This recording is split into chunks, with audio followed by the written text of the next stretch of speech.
har du nogle idéer til, hvordan I kunne løse det her, så det ikke sker igen? Jeg synes også, det er meget fint, det der med, at vi skal være enige om reglerne, inden vi begynder. Ja. Og måske lige tælle til 10, når man bliver sur. At man ikke bare kalder en noget dumt, eller man går hen og slår hinanden.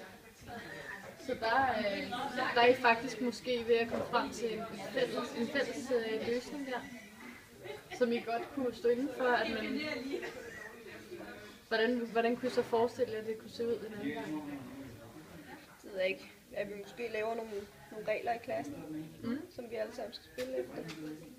Så der er det nemmere i hvert fald. Ja. Så bliver vi heller ikke sure på hinanden, når vi skal lave reglerne. Ja.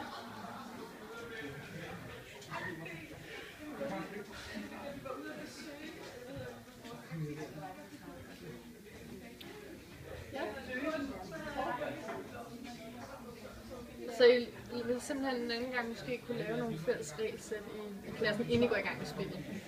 Og så hvis I ender ud i, at I har en uoverensstemmelse, så lige tælle til 10, som du sagde, og som Laura du sagde, der kunne man også måske overveje i hvert fald at tale pænt til hinanden, så det ikke endte med at komme op og slås og blive ked af det.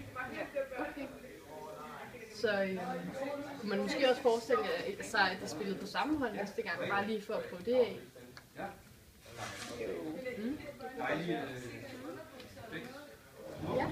så kunne man måske, det kunne måske være en mulighed.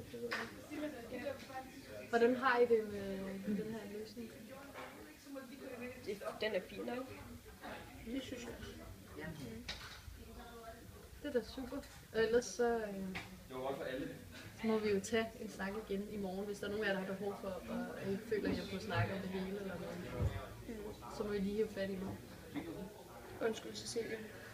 Undskyld Laura. Det er super godt. Måske kan I endda give hinanden et kram. Dumt.